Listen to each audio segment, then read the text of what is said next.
conjoint EAC-SADC qui se tient à Dar es Salaam a demandé aux chefs de forces de défense de fournir des directives techniques sur notamment l'élaboration d'un plan de sécurisation pour Goma et ses environs, la réouverture immédiate de l'aéroport de Goma, ainsi que le cessez-le-feu immédiat et inconditionnel. La population congolaise se dit contre la démarche de la Synco, celle de dialoguer avec le rebelle. Elle a manifesté ce jour devant le siège de la Synco à Kinshasa-Gombe. Et le sénateur Clément Mouyamoboyaï a mobilisé plus de 30 000 personnes lors d'une marche de soutien au FARDC. En visite à Ilebo, il a annoncé l'inauguration prochaine des forages d'eau sur fonds propres pour améliorer l'accès à l'eau potable.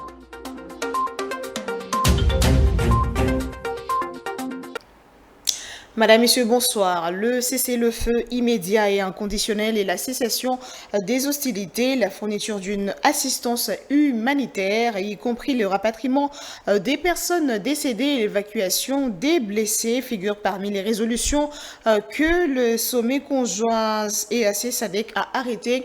Les chefs de forces de défense de ces deux organisations sous-régionales vont donc se réunir dans 5 jours pour fournir des directives techniques à ces résolutions. Regardez.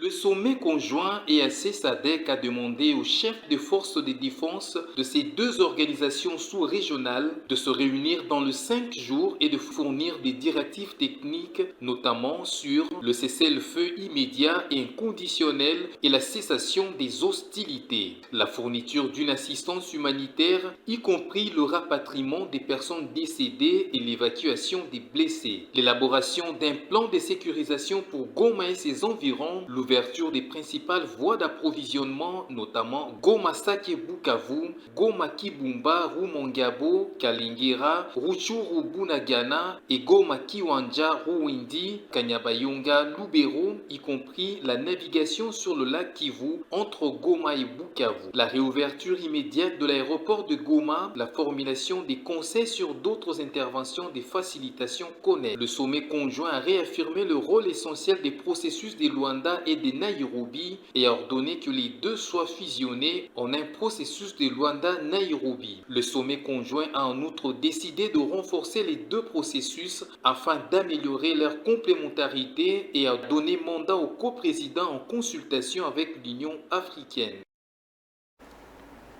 Et puis la première ministre de la République démocratique du Congo, Judith Suminwa, avait foulé le sol de la capitale tanzanienne ce samedi 8 février, peu avant la levée du jour pour prendre part à ce sommet conjoint EAC-SADC. La chef du gouvernement de la RDC a réclamé le respect de l'intégrité de la RDC à ce sommet. On en parle avec Nico Kassanda et Patrick Isobongue Sebokuma.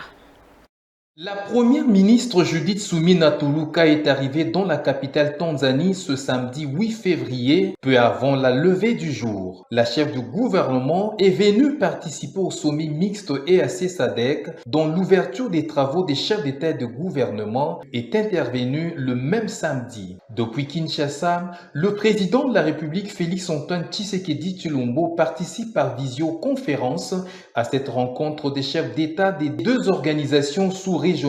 Un sommet qui se tient dans un contexte de crise sécuritaire et humanitaire en République démocratique du Congo, pays membre de ces deux organisations, suite à son agression et la présence de l'armée rwandaise sur le sol de la ville de Goma au nord Kivu. Ce samedi, une journée marathon, les dirigeants africains vont passer au crible la situation sécuritaire qui prévaut dans l'est de la RDC. Des allocutions du président de la SADC, Emerson Mnangagwa du Zimbabwe et du président de l'EAC, William Ruto du Kenya, sont attendues. Malgré les multiples dénonciations du soutien du régime rwandais au M23 faites par la RDC, la violation de l'intégrité territoriale d'un pays indépendant n'a pas cessé de choquer la planète jusqu'à l'occupation d'une partie de la province du Nord Kivu. Un événement qui continue de provoquer des manifestations partout dans le monde appelant au retrait des forces rwandaises sol congolais ainsi que l'ouverture des enquêtes sur l'horreur commise sur des populations civiles et militaires afin que les auteurs soient sévèrement sanctionnés selon les principes universels. Hier, c'était au tour du Conseil des Nations Unies pour les droits de l'homme de pointer la responsabilité du Rwanda dans les crimes et graves violations perpétrées dans cette partie de la RDC.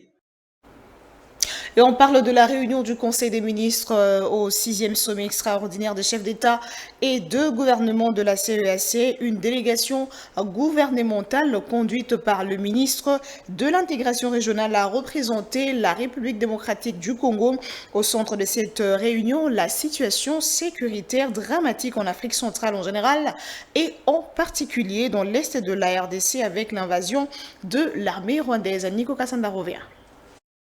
La situation sécuritaire est dramatique en Afrique centrale en général, particulièrement dans l'est de la RDC en proie à l'invasion de l'armée rwandaise, avec comme conséquence des milliers de morts et des déplacés des guerres d'agression dénombrées par les humanitaires, était au centre de la réunion extraordinaire Conseil des ministres de la CEAC, Communauté économique des États d'Afrique centrale, élargie aux ministres ayant des affaires humanitaires, tenue à Malabo, capitale de la Guinée équatoriale. La délégation gouvernementale congolaise, conduite par Maître Didier Mazenga Mukanzu, ministre de l'intégration régionale, de la ministre des Affaires sociales, Action humanitaire et solidarité, Nathalie Mounana Aziza, et du vice-ministre de la Défense et ancien combattant, Sami Adoubangu. Présence ici aujourd'hui, une présence qui est le signe de votre engagement à œuvrer en faveur de la paix, la sécurité et la stabilité, en vue de mettre fin au cortège de déplacés internes, réfugiés et morts qui ne cessent d'augmenter et empêchent la région de dédier les meilleurs de ses ressources à la cause de l'intégration et du développement durable et harmonieux de chacun de nos États. Rappelons ici que les ministres ont aussi tablé sur la consolidation de la paix et de la sécurité, la coopération économique, le développement et les réformes institutionnelles. Si en sa double qualité de ministre de l'intégration régionale et d'envoyé spécial du chef de l'État, Maître Didier Mazenga Mukanzu, a représenté Félix Tshisekedi Tshilombo au sommet de Malabo. Et le ministre de l'intégration régionale a représenté le chef de l'État à la cérémonie d'ouverture du 6e sommet extraordinaire de la conférence de chefs d'État et de gouvernement de la CEAC. Maître Didier Mazenga a porté haut la voix de la République démocratique du Congo sur la situation sécuritaire à l'Est, condamnant le comportement barbare et sanguinaire du Rwanda. Regardez. Envoyé spécial du chef de l'État Félix Tshisekedi Tshilombo au sommet conjoint EAC-SADC, Maître Didier Mazenga Mukanzu, ministre congolais de l'intégration régionale, a précisé que le chef d'État de ces deux organisations sous-régionales vont harmoniser les vues pour une résolution pouvant conduire au cessez-le-feu dans l'est de la RDC. Le souhait de tous les Congolais est que la paix regagne dans la partie est de la RDC et que le pays récupère toutes les terres conquises par l'agresseur, en l'occurrence le Rwanda et ses pantins du M23.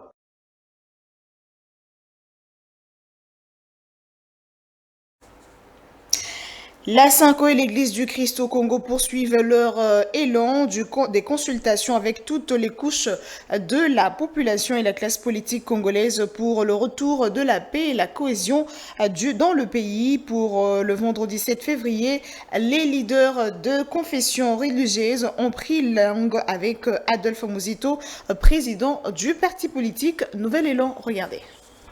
Nous sommes allés dans les thématiques qui vont être développées dans les ateliers et nous avons compris d'abord que toutes les thématiques étaient transversales et elles s'est complétées en fonction du défi qui est nôtre. Nous avons également cerné ensemble la nécessité de la cohésion nationale, chose à laquelle nous avons tous ensemble trouvé intérêt. Nous avons également, nous nous sommes mis d'accord sur le fait que cette cohésion nationale serait possible dans les conditions où nous prendrons en compte les autres acteurs, notamment ceux qui sont impliqués directement ou indirectement dans la crise, que ce soit à l'interne et même ceux qui sont des acteurs externes. Et nous sommes finalement décidé de soutenir cette initiative. Nouvel Élan, par son autorité, accepte, adhère à la vision et a fait beaucoup de propositions. Et nous pensons qu'ils vont réfléchir davantage, ils vont fournir d'autres contributions en termes de réflexion. Et donc, nous sortons ici satisfaits. Les rendez-vous est confirmé pour les ateliers qui vont commencer.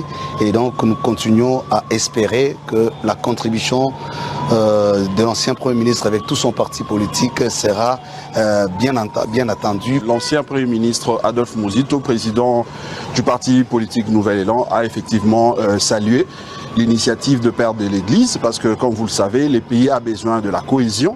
Puisque aujourd'hui, nous sommes tous sans ignorer que le pays est occupé par le Rwanda, une armée étrangère. Et aujourd'hui, face à cette situation, il y a le silence ou la complicité, je dirais, de la communauté internationale face à ces principes de la souveraineté internationale, mais également de l'intégrité territoriale de notre pays.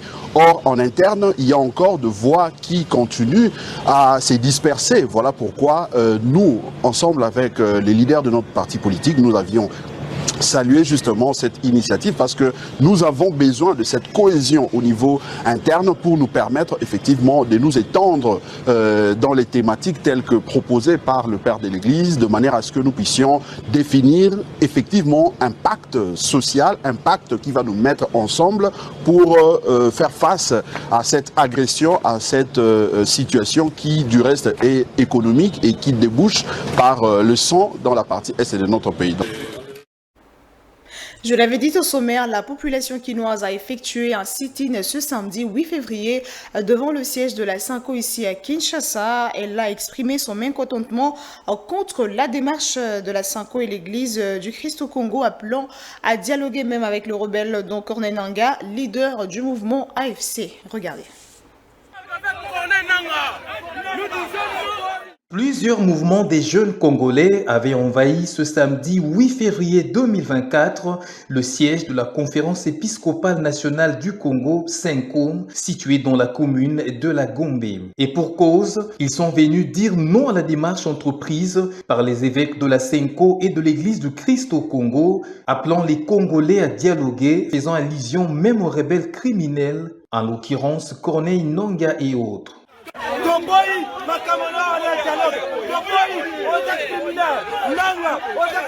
Ils ont par ailleurs invité le président de la République à ne pas céder à la manipulation.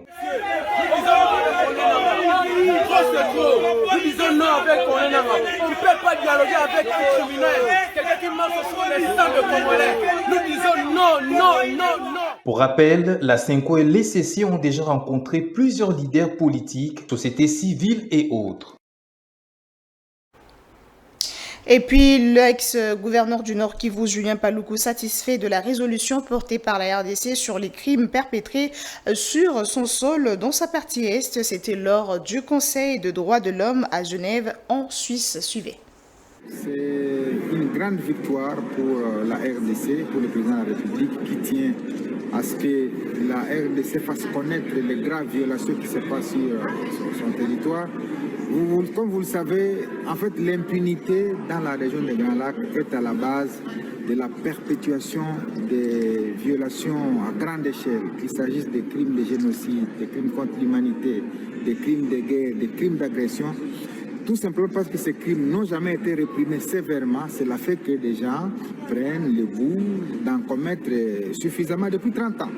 Et donc ici à Genève, au Conseil des Nations Unies des droits de l'homme, nous sommes heureux d'avoir assisté à un débat entre les pays qui tiennent à cœur la RDC et qui considèrent que les violations qui s'y passent doivent cesser.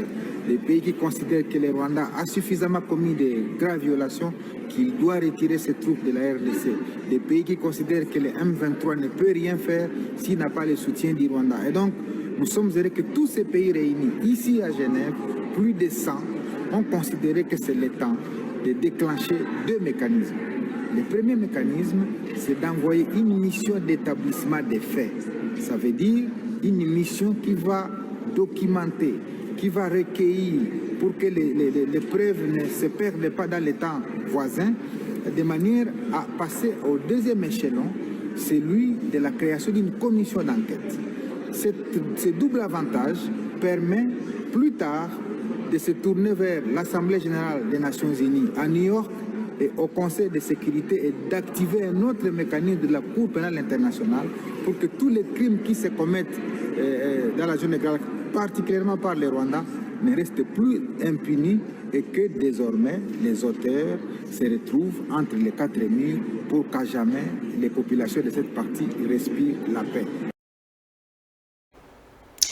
En province, on parle belle opération des forces armées de la République sous le commandement du gouverneur militaire de l'Ituri et commandant des opérations, le lieutenant général Johnny Luboya Nkashama. Plusieurs ménages ayant fui la guerre d'agression regagnent leurs entités. C'est consécutivement à la stabilisation de la situation sécuritaire observée dans cette partie de la République démocratique du Congo. On en parle avec Nico Kassanda.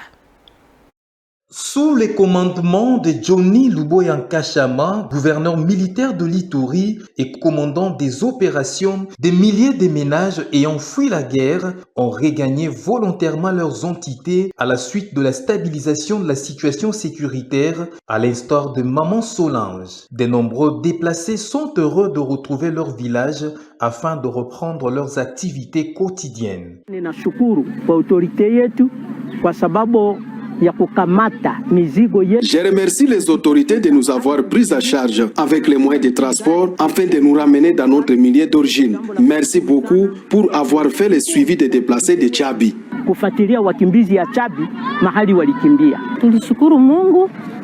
Nous remercions Dieu de nous avoir ramenés ici. Dans les sites, nous n'avions pas d'argent. La vie était difficile. Il n'y avait pas à manger. Le député élu d'Irumu, Isaac Ledisabo, salue les efforts de la restauration et appelle la population de cette entité à renforcer la cohésion sociale et la paix durable. Je veux seulement appeler la population de Banyal et Tchabi à l'unité. C'est vrai, à un moment, il y a eu des divisions, mais l'ère qui est où nous sommes maintenant, ce n'est pas l'ère à la division. Nous devons nous mettre ensemble et voir ce qui est devant nous, mettre nos forces ensemble et surtout la vigilance. Dans la même optique, le président de la communauté, Banachiabi, plaide pour le renforcement des mesures sécuritaires. Au niveau du commandant des opérations, qui est le gouverneur de la province, de renforcer les effectifs militaires FARDC pour leur déploiement au groupement Tondoli. Parce qu'il y a la population qui vit là-bas sans les militaires FARDC. Des efforts à l'unité, la cohésion et la redynamisation des relations civilo-militaires devront être conjugués pour faire face aux ennemis de la République, pour la stabilisation de cette province, telle que voulue par le président de la République.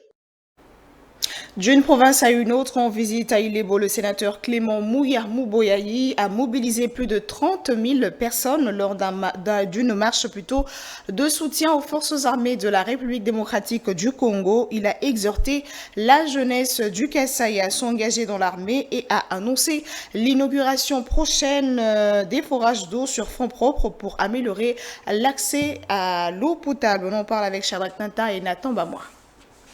Dans une ambiance festive et patriotique, l'honorable Clément Mouya-Mouboyayi, surnommé les Promax du Sénat, a été accueilli dès son arrivée à l'aérodrome d'Ilebo. Aux côtés des députés provinciaux et des représentants locaux, il a conduit une marche de soutien au FARDC, rassemblant une foule immense à travers le quartier commercial Babangé et Baudouin avant d'atteindre la tribune centrale d'Ilebo. Devant plus de 30 000 personnes, l'honorable sénateur a lancé un appel fort aux jeunes du Kasaï, les encourageant à s'engager dans l'armée pour participer à la libération des territoires occupés par les rebelles du M23. Un message patriotique qui a résonné auprès de la population, fortement mobilisée pour soutenir les forces loyalistes. Nous avons commencé d'abord par organiser et tenir une marche de soutien au président de la République, au FARDC et au Wazalendo, pour dire que nous sommes ensemble.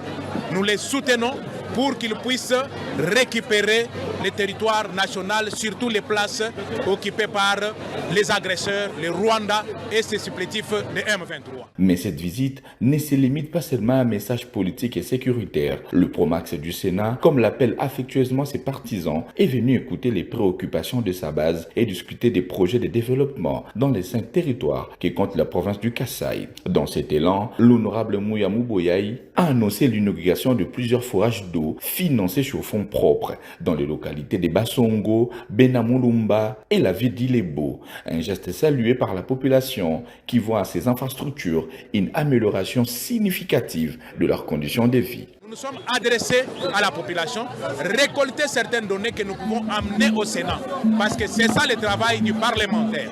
Nous sommes venus en vacances parlementaires pour que nous sachions qu'est-ce qui se passe dans notre province du Kasaï et principalement à Ilebo cette fois-ci, parce que dans d'autres vacances parlementaires, nous irons dans d'autres territoires, à Moueka, à Luebo, à Dekese, à Kamonia et à Luebo, ainsi de suite. En ce jour, marqué par des moments de communion, d'engagement et de développement, l'honorable Clément Mouya Mouboyaï réaffirme ainsi son attachement à sa province et à sa base, tout en soutenant les efforts des autorités pour la défense et l'intégrité du territoire national.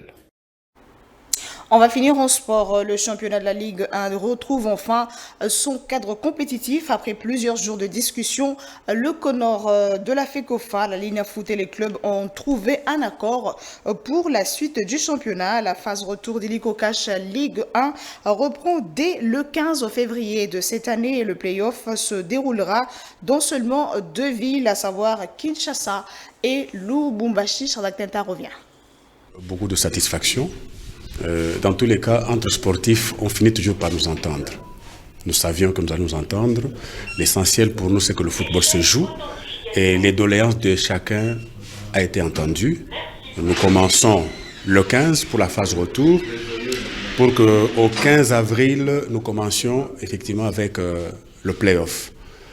Ben écoutez, nous allons cheminer. La INAFoot fait déjà bonne chance à tous les clubs. Que le meilleur gagne, surtout que le meilleur gagne sur terrain. Nous allons prendre des dispositions. Nous allons inviter les arbitres, parce que généralement, si les arbitres font bien leur travail, nous avons un vrai champion. Et il faudrait qu'au 15 juin, nous sacrons le vrai champion qui ne sera contesté de personne. Je voudrais remercier la FECOFA, remercier le club pour cette implication. Et tout le monde a donné le meilleur du sien. Et que, écoutez, le football va maintenant rouler. Très vos papas.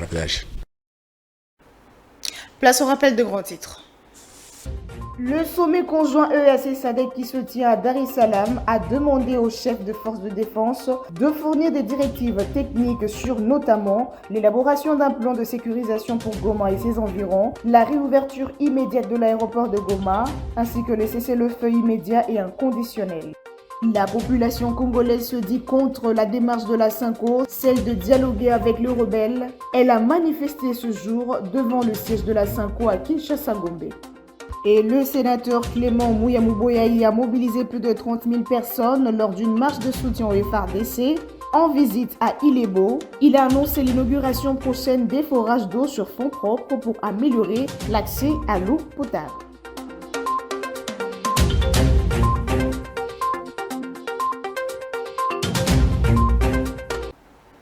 C'en est fini pour ce soir, Madame, Messieurs. Merci de votre attention soutenue. Au revoir et bonsoir.